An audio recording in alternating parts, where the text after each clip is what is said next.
stand and do the Pledge of Allegiance. I pledge allegiance to the flag of the United States of America, and to the republic for which it stands, one nation, under God, indivisible, with liberty and justice for all. Mike, roll call. Okay.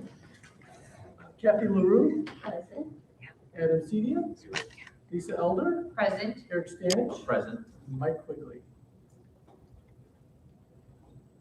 Here. Okay, we're gonna move on to our reports, the trustee report. So I just was notified by the election board today that there is going to be a special election for Lake Central School Corporation on November 4th. They want to use the community center as usual as a voting site. So I'm letting you know about that. We normally are off when there's an election in our building. We close the office. So you can't, it's not on the agenda, you're not voting on this tonight, but is that something you want to consider, that as in all past elections, we close the office since this is election site in November? Is this a referendum or a board election? I believe, what I believe it's for, because Hanover is having one as well. And my understanding is it's for a referendum. They're voting here. Well, it's a regular voting site, so they want to have all their normal voting locations. And normally Or polling. the year after a presidential, there's no election. So it's just one of ours that we always have, so they're reaching out to all of their normal locations. And we've, Karen in the office, the rec director, she cleared this, what was on there. And so we will have it here. The question to the board is, will you want it on the agenda to vote that you give it as another day that the office is closed? It's up to you guys. I mean, I guess you could put it on the next. Decide for sure. Yeah. I mean, it's a normal practice, just so that we're not here and during the election and there's no, Who's in the building? things. Management. Well, there's usually a custodian here that we usually have one employee that makes sure that they're here and open and lock up. But we never have staff that, a lot, they will do that, like on election days, schools are closed and schools are, that's a normal thing, but, I think the concern is that this is a public facility and that if members of the public are coming in, it either looks bad or there might be concerns about attempts to influence voting and things like that. So it's just easier to close down for an election. all right, I will put that on the meeting that's at the end of the month, August 26th. I'll put that on the agenda. Thank you. And you'll, as we go forward with the two items on the agenda, it's all stems from the new legislation that was passed this year. We have House Bill 1461, and it was Senate Bill 1. And I was just gonna say for my report, everything's an agenda item. So if you want to save your report for those items, we can just get Sure. And that's all I have. Okay, attorney report, I just gave it to you. Okay. Board reports, anything? No. No? Okay, old business, there's none. We're gonna move on to the new business, capital improvement plan CY 2026-2028. Okay, so what you're going to do tonight is just, this is before you which has already been sent to you for review, but to review it, Terry, who is the financial assistant, is here. She is going to kind of explain some of this as well, her and I both. But and so there will be a public hearing that we will have at the end of August regarding this capital improvement plan. And then it will be adopted if there's no remonstrances for it. However, this has to go before the county for review at their first meeting, which is August 12th. This, because of the new legislation, this has had us all scrambling where we couldn't have the process is we're supposed to have our budget done, and then the budget feeds into our capital improvement plan. So the whole budget process, we're not even able to start it until July 1st. And because you have to base your next year's budget on your figures for the first 6 months. DLGF did not even, Department of Local Government Finance, they have workshops with municipalities, with us, with the township trustees, and they didn't even start until this week. Numbers and forms we needed because it was just recently passed. We didn't get a form until last week. We didn't get our property tax caps until last week. Well, the day of your budget hearing, right? My budget hearing last week was on Friday, and that was the day I was the LGF. That's the day I got my property tax cap figures. So this is, like I said, usually the DLGF still continues to do workshops all the way through August. To have a budget done by the second week of August is Can I give some more background to Sure, this? go ahead. So there was existing statutes on the book. I see 36, 6, 9, 10, I believe. 11. Thank you. I just looked at They, it provided that certain townships that meet a certain growth threshold requirement had to pass a capital, it was like 150%. Those specific townships had to come up with a capital improvement plan, have a public hearing on it, submit a plan to the county council for review, and that references another statute that says that the county council has to review the calculation from DLGF of each unit's levy in that county at its first August meeting. So by incorporation, the county council, the plan had to go before the county council by its first August meeting. Well, HB 1461 comes along this past session, they just say every township, these requirements for the capital improvement plan are now being extended to every township.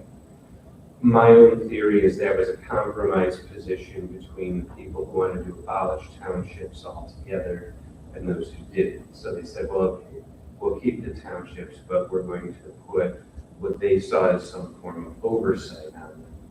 Well, the problem was that passed and nobody, either they realized it and didn't care, or they didn't realize that we already have these existing statutes on the books.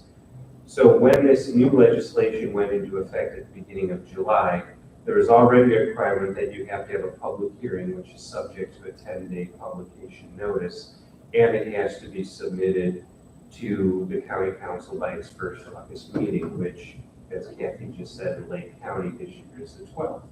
So that gave all of every township in Lake County a total of 30 or 43 days from the effective date of the legislation to hold a hearing, prepare a capital improvement plan, give a 10-day notice, hold a hearing, and send it to the council.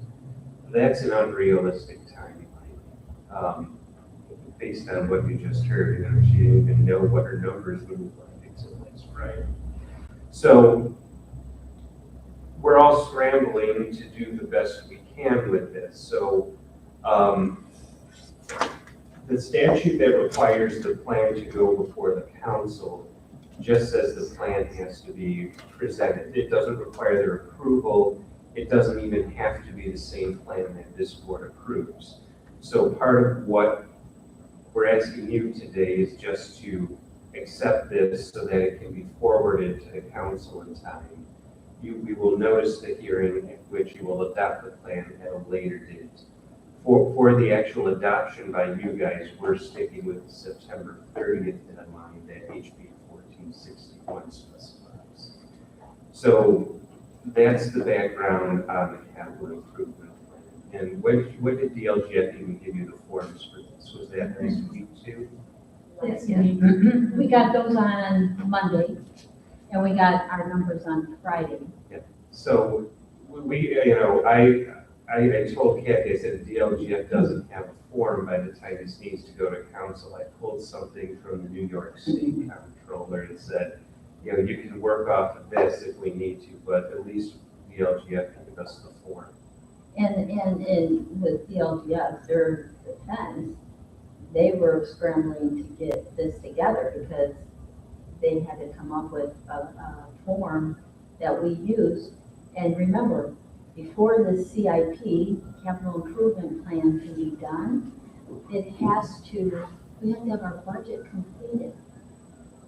We're just in the process of preparing a budget. So when we have a budget together, I worked on that budget, Terry and I worked together on this budget, trying to get without really the time that was needed. And that DLGF is just working with the mess that the legislature dumped on. I didn't intend to sound like it from the shape of them. Yeah, no, they're kind of the same place. Like, we're just starting. We're trying to figure this all out ourselves. So, and like I said, DLGF, our representative just started having the meetings last week. So Terry and they had in the other office, they met, we met, I met, on Friday. And so we, yeah. And what you explained to me before, Adam, was when this public hearing that we're having is different than a budget public hearing. Normally for all public hearings, you have to give a 10-day notice. And then for a budget public hearing, you have to give 10 days before you adopt it for remonstrances. With this one, you're able to hold the public hearing as well as the adoption the same night. Correct. Budget is a special case because obviously it's more comprehensive. But in municipalities, we deal with these all the time where there has to be a hearing on a specific matter beforehand, like even a variance or the adoption of a PUD plan, for example. Those go to public hearing and they're adopted at the same meeting right after the hearing closes. So that's what this will be. So the plan is, as Adam said, we have to have the board approve the capital improvement plan with the public hearing and adoption by September 30th. If we do not have this by September 30th, then we lose all our levy for next year. So rather than wait till September meeting, and we'll have a public hearing for our budget at that time, it's best I have it for August. So we have another meeting in August, we'll hold the public hearing, we'll pass the CIP if that's what you choose to do. And well, you have to pass some sort of CIP right. if you want to get your levy for next year. We have to. So don't wait. Let's not wait until September. That's a warning across the board. Don't wait because something were to happen. We wouldn't get our levy. So all that to say, you have this before you. The capital improvement plan it's the budget that feeds into this information.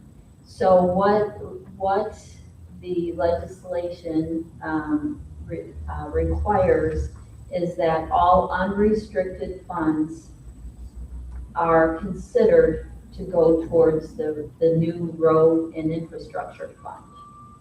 So, and the two funds that are considered unrestricted are rainy day and general.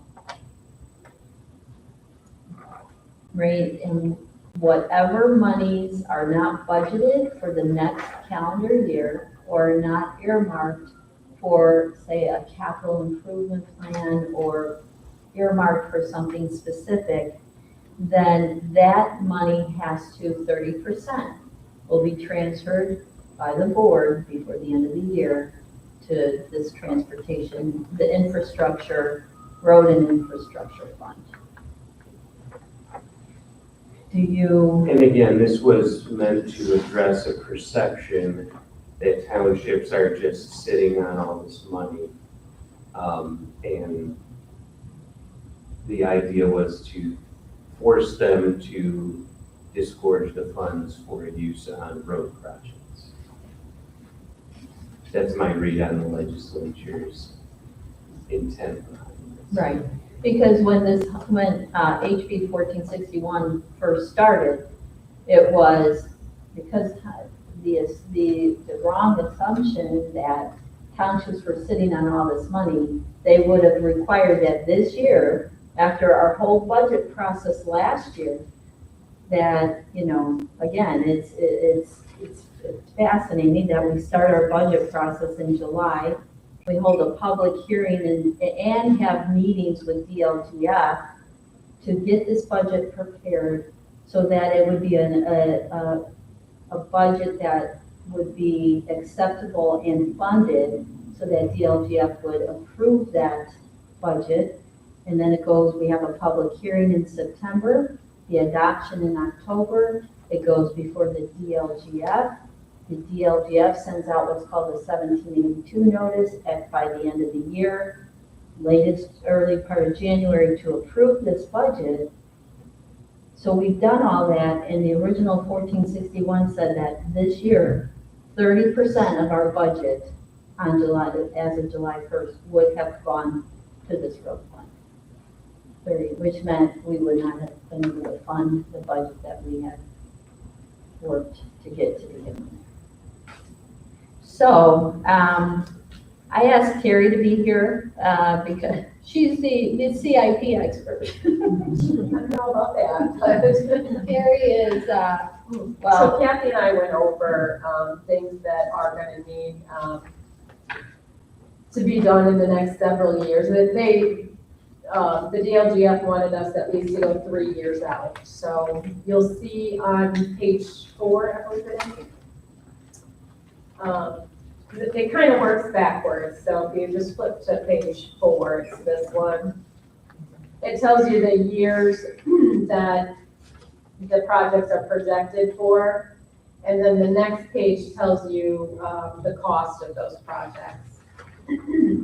So she's got, in 2026, that's the bottom part. Those will already be funded via her budget. So those do not compilate over into page 1 or 2.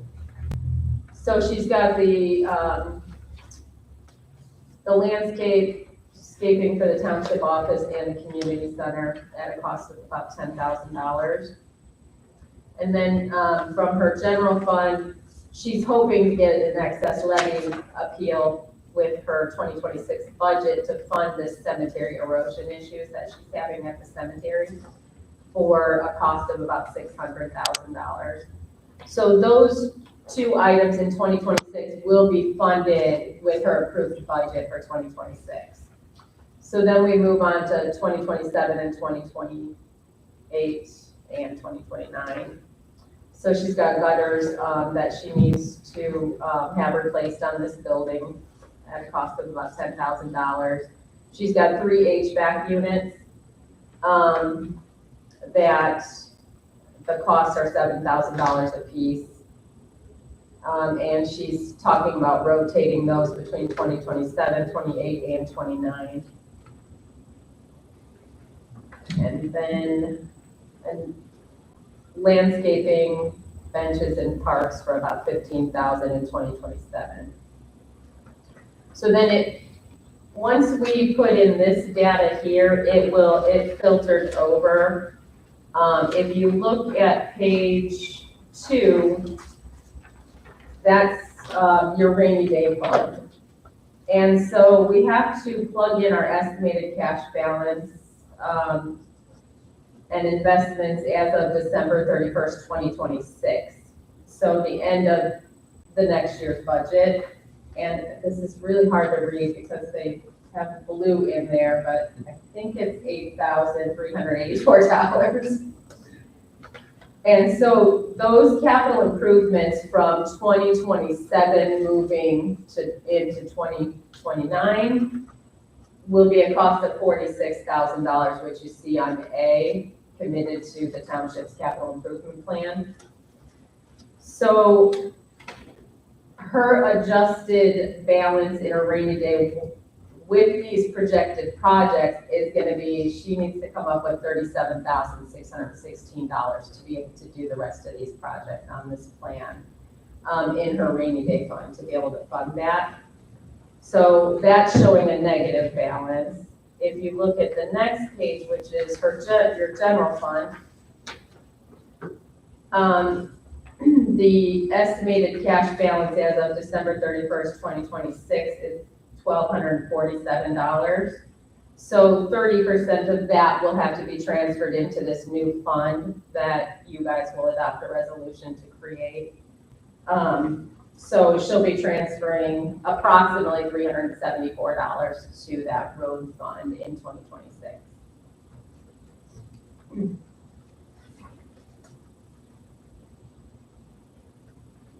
And page 1 is pretty much just a recap of both of those funds. Combined, there won't be any transfer from the rainy day fund because she needs to bring in revenue to support her capital improvement project. And then from her general fund, it would be a transfer of $374. So each year that can adjust based off of, if there's no major improvements, it could be more money that could go. Mm-hmm. Yeah, and things can be added from this list, they can be taken off of this list. They just want us to do it yearly.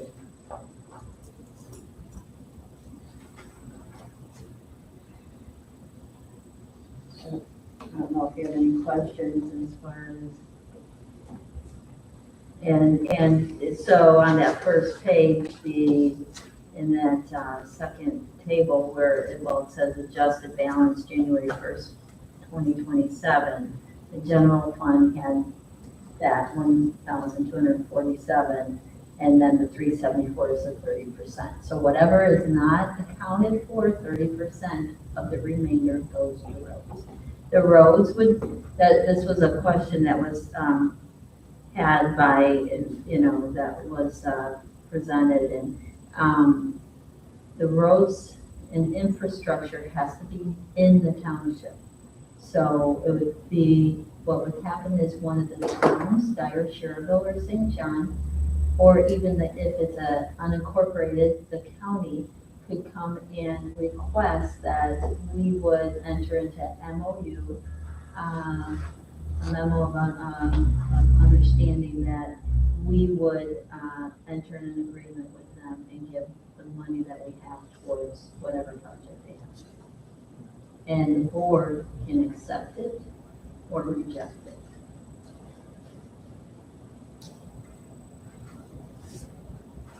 I don't know if you have any questions regarding this at all. Not gonna get much done with $374, but that's our budget, so. And it could go to any town, not just unincorporated.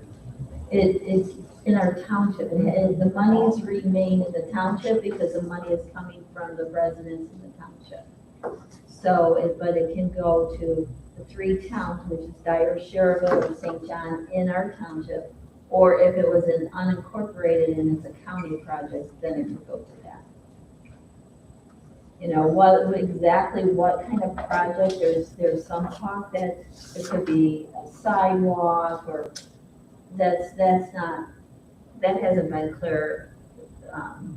We haven't gotten a clear answer on that, but a firm answer, but I'm sure if when the time comes, maybe we'll find out more.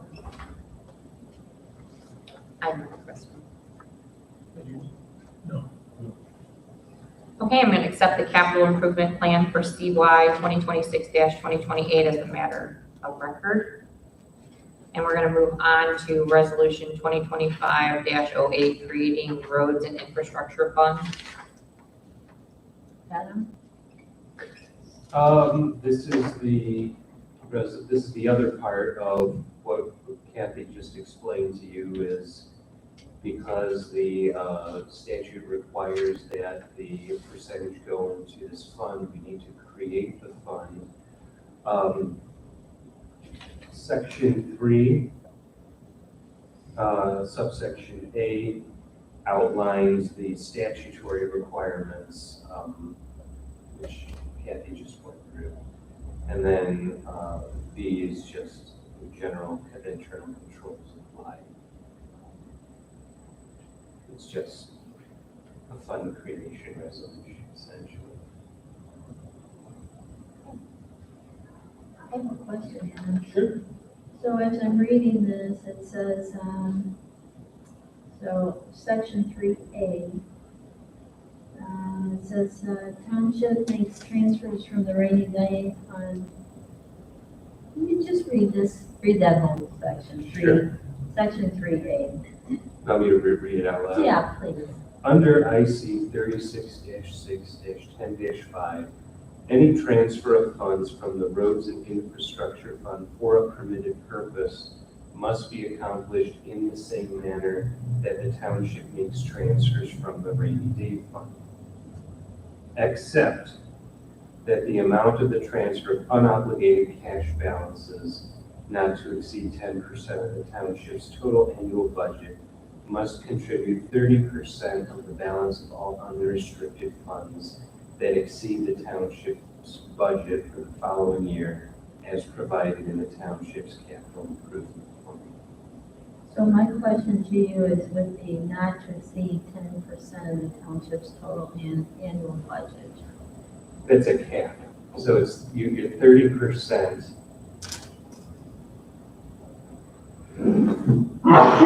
Bless you.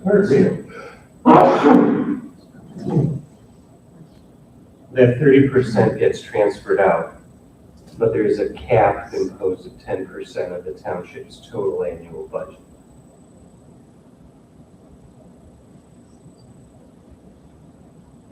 So 30% of the balance of unrestricted funds.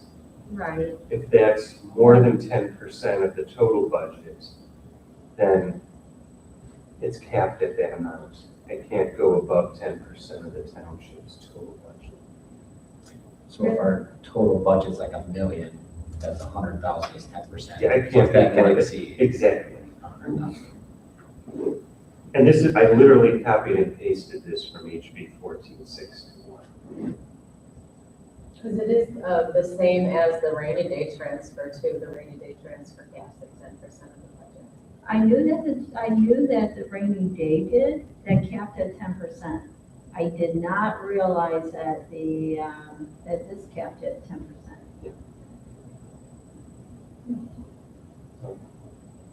A little bit of a bump. Okay. Thank you. No problem.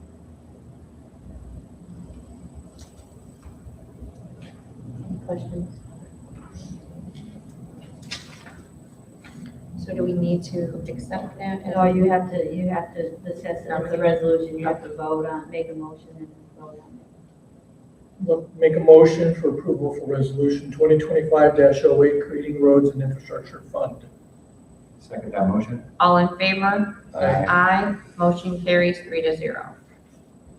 Number 3, our live streaming link of meetings is on that youtube.com, St. John Township trustee.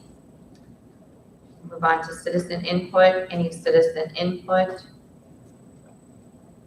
I'll give some input. I hope our legislators are listening to this meeting right now. That's me as a citizen talking. Okay. Thank you, Adam. And any and all other business that may come before the township board. Okay, our next regular meeting and capital improvement plan public hearing of the township board will be held here Tuesday, August 26th, 2025 at 6 p.m. Can I get a motion to adjourn? Make a motion to adjourn? Second that motion. All in favor? Aye. Aye, motion carries 3-0.